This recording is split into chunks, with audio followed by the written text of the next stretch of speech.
Biz ruhi sağlamlığı hələ sağlamlıq kimi qəbul edə bilmirik, çətinlik çəkirik. Bunu maddiyatla bağlayırıq. Bunu nə bilim başqa şeylərlə bağlayırıq da. Tutaq ki, adam deyir ki, yox, mənim imkanım olsa mənim heç bir problemim olmayacaq.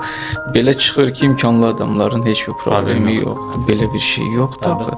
Tutaq ki, boşanma olur, deyir ki, kasıb da ona görə boşanır. Sual verirsən ki, varlı boşanmır. Varlı xəstələnmir, o da xəstələnir. Hə, imkan bir üstünlük yaradır. O xəstələnəndə gedib ən yaxşı yerdə, ən yaxşı belə deyək də müalicəsini ala bilir. Bu ayrı bir şeydir. Ancaq xəstələnir də. Cavan varlı ölənlər də var da. İntihar olanda deyir ki, kasıb da intihar elədi. Deyirsən, vallahi varlı da intihar edir.